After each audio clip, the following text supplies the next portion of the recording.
Stock अब तक में आपका स्वागत है फ्रेंड। आज मैं इस वीडियो में आपके सामने 3 ऐसे स्टॉक लाए हूं फ्रेंड, जो आने वाले दिनों में 29% जितना रिटर्न जनरेट कर सकता है। और ऐसा यहाँ पे भरोसा, ऐसा यहाँ पे एक्सपेक्टेशन गोल्डमैन का है, हमारी कोई बाय सेल रिकमेंडेशन नहीं। तो 3 ऐसे स्टॉक जहां गोल्डमैन ने ऐसा मानना है कि भाई यहाँ से आने वाले दिनों में 29% जितना रिटर्न मिल सकता है। तो 1 बाय 1 टारगेट के साथ हमें यहाँ पे देखने जाने वाले। तो गोल्डमैन ने यहाँ पे सिग्निफिकेंट अपसाइड दिख रहा है 29%, expectation to benefit from strong growth prospect, improve profitability. ये सब यहाँ पे इसके पॉइंट है, क्यों ऐसा लग रहा है कि 29% रिटर्न मिल सकता है।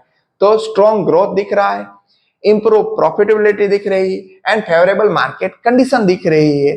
तो मार्केट की कंडीशन वैसे देखे तो फेवरेबल ही है दिन पे दिन, मगर क्या होता है भाई, अभी रिटेलर म्यूचुअल फंड सब खास करके इंपॉर्टेंट एस्पेक्ट रिटेल का भरोसा भी थोड़ा यहाँ पे कमजोर हो गया, वरना मार्केट एवरीडे हमें अपॉर्चुनिटी दे रहा है।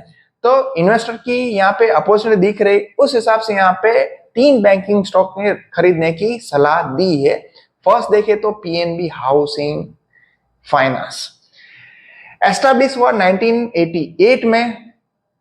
Leading Indian housing finance company offer कर रही है range of financial product including home loan, loan against property, construction loan, promoted by Punjab national bank.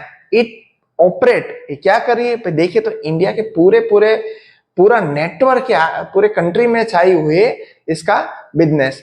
Stock price यहाँ पे मूवमेंट देखे तो मार्केट कैप लार्ज कैप है 24,000। पीएनबी की फाइनेंस लिमिटेड 923 में कुछ क्लोज हुआ है, तो एवरीडे की एक्टिविटी होती है। टारगेट गोल्डमैन ने यहाँ पे क्या दिए वो हमें इंपॉर्टेंट है देखना है। गोल्डमैन सबको अभी मालूम है भाई, एक अच्छी ब्रोकरेज फर्म है, रेकमेंडेड किए, खरीदने की सलाह दी है।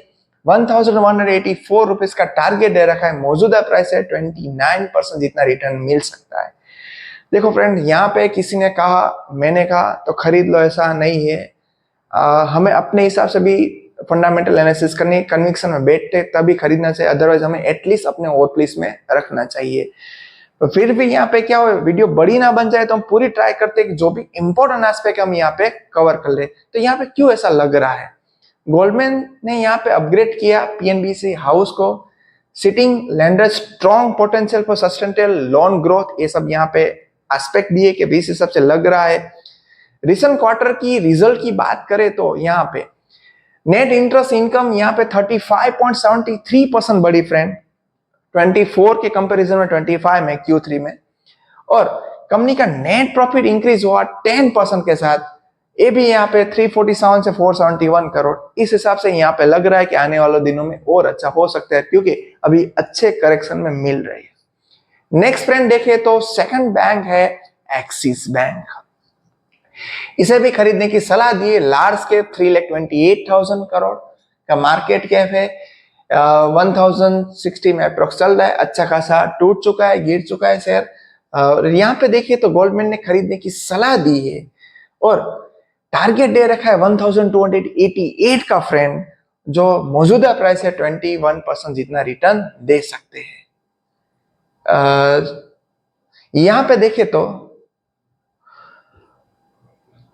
खरीदने की सलाह 1288 का टारगेट और 21% जितना यहाँ पे जा सकता है, ऐसा यहाँ पे ब्रोकर का मानना है। क्यों ऐसा लग रहा है, तो रेशनैलिटी यहाँ पे समझाने की ट्राई किए कि अच्छे वैल्यूएशन पे स्टॉक रीबाउंड हुआ है, बैंक की प्रॉफिटेबिलिटी और ग्रोथ अभी अच्छा है, स्टेबलाइज हो गया है first half of the current finance year, और अभी set to benefit from increase liquidity in the system, उस हिसाब से भी यहाँ पे बेनिफिट होने वाला है। लोन ग्रोथ हो रहा है, ये सबसे यहाँ पे गोल्डमैन को लग रहा है कि यहाँ से आने वाले दिनों में 21% जितना रिटर्न दे सकता है। और यहाँ पे देखिए तो इंटरेस्ट इनकम 11.42% बढ़ी 24 के कंपेरिजन में 25 में। नेट प्रॉफिट बढ़ा था 3.97%, जितनी एक्सपेक्टेशन था इस हिसाब से नहीं बढ़ा था। Q3 का रिजल्ट इस हिसाब से नहीं आया था, इस हिसाब से शेयर में अच्छी खासी बिक वाली देखने को मिली है, मगर अभी अच्छी प्राइस रेंज में अवेलेबल है। और थर्ड स्टॉक देखें तो पीएसयू बैंक लीडर है, कोई चीज देखने की जरूरत नहीं है, मगर टाइम देखने की जरूरत है। जो भी इन्वेस्टमेंट करो उसमें थोड़े थोड़ी इन्वेस्टमेंट करोगे तो सही रह सकता है, क्योंकि बॉटम किसी को मालूम नहीं, ना बॉटम किसी को मालूम है, ना किसी को टॉप मालूम है।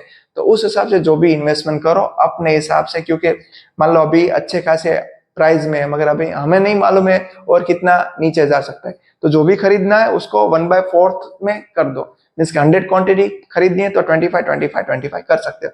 और अपने पोर्टफोलियो में बहुत सारी बैंक मत रखो। मान लो आपको लग रहा है तो एक प्राइवेट बैंक से रख लो, एक स्मॉल फाइनेंस से रखो, और एक पीएसयू बैंक से रखो।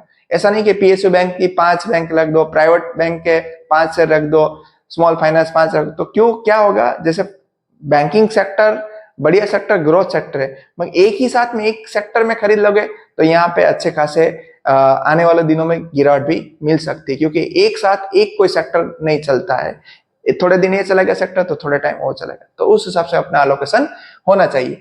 एसबीआई की तो बात सबको मालूम है, 6,62,000 करोड़ का मार्केट कैप है यहाँ पे देखे तो। और मार्केट कैप के साथ साथ देखे तो शेयर अभी 756 में अच्छा खासा गिर चुका है, मिल रहा है।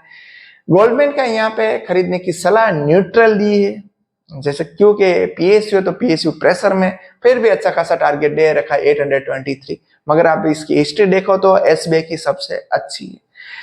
इसका क्वार्टरली रिजल्ट यहाँ पे कंपेयर करें तो यहाँ पे आई थिंक कुछ गलती हो गई है, ये यहाँ एक्सिस बैंक नहीं आना चाहिए, एसबीआई आना चाहिए।